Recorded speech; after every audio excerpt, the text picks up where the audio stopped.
Unless someone like you cares a whole awful lot, nothing's going to get better. It's not. This is a quote from The Lorax by Dr. Seuss. Growing up, my parents would read books to my siblings and me before bed. One book that we would read often is The Lorax by Dr. Seuss. This quote shares an abundance of truth because unless we do something to be the change, troubles in our world will not get better. These powerful words have stuck with me as I have gotten older and have helped shape who I am today.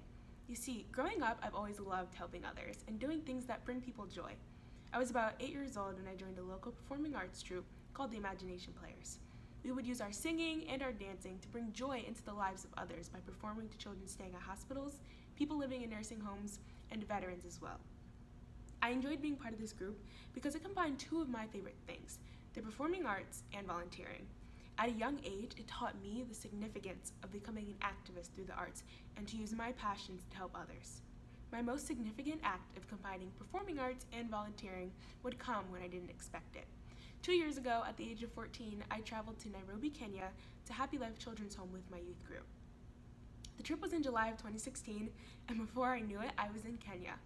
What I did not know months prior to being offered the opportunity to go is that a year later, I would be face to face with Esther, the 5-year-old girl who lives at Happy Life and who I sponsored with my babysitting money.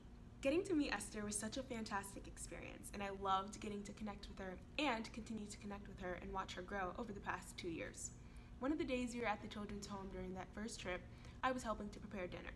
There's a school on the same campus as the children's home, so that way the kids who live there and the children from the community can get an education as well. I was asked if I would like to help teach one of the classes, and of course I said yes. Little did I know that teaching this class would change my life forever. I was with the 3rd graders from noon to the end of the school day, about 4:30. During the last couple of minutes of class, I wanted to get to know the kids a little bit better, and I talked to them about the different abilities, talents, and gifts that we have. A majority of the students talked about how they love to dance and how they like to sing. But when I thought about it, they don't necessarily have the resources to learn and pursue these passions. Then it hit me. I'm a dancer, so how could I use my talent to help these kids with the same dreams? With 3 million orphan children living in Kenya, how can I use my passions to combat this gut-wrenching statistic? How could I do something to be the change so things get better? When I came home after my first trip to Kenya, I knew that I could not leave my change on the plane. So my mom and I contacted the children's home to see how we could help in any way. In Kenya, the school year starts in January. We started a fundraiser for much-needed school supplies for the 7th grade class at Happy Life in December. With the goal of $600 for the uniforms and supplies, within 24 hours we raised $1,300 and doubled the amount of money we needed. After the success of this fundraiser, we scheduled a meeting with the U.S. founders of Happy Life Children's Home to talk about how I can bring ballet to the children living at Happy Life and the surrounding community. This is how Ngoma Kenya, my nonprofit, was birthed. Essentially, Ngoma Kenya is a ballet program for children living at Happy Life Children's Home. But through it, we can do so much more for the children living in central Kenya, like the fundraiser I mentioned earlier. At the beginning of 2017, we were granted nonprofit status, which is an exciting milestone to hit. It was so great to hit this goal, but one of my most significant problems I faced was how we were going to teach ballet classes to the kids since I don't live in Kenya.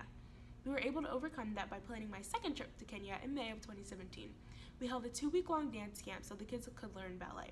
Much to my surprise, they remembered everything they learned in May when I went back later that year in December. Now I spend my summer and Christmas breaks teaching ballet in Kenya. Through my ballet program, the kids can 1. Experience the arts in the way they have not before, and 2. Get funding for their basic needs. In the near future for Ngoma Kenya, we plan on building a ballet school in Nairobi so the children living in the slum area can get access to the arts and have their basic needs met. Our ultimate goal with Ngoma Kenya is to take about 5 to 10 ballet-trained children and bring them to the U.S. to go on tour to raise money for the ballet school and the children's home. Unless we do something to be the change we wish to see, things will not get better. What can you do so the world becomes a better place? What are you passionate about? And how can you utilize that passion to become a change maker and to help others? You don't have to go all the way to Africa like I did to help be the solution to a problem. You can start right here in your own community. And with something small, like babysitting or lawn mowing money. Like what I did when I started sponsoring Esther and continue to do with my sponsorship of 2 more children. Because someone like you who cares a whole awful lot is exactly what our world needs.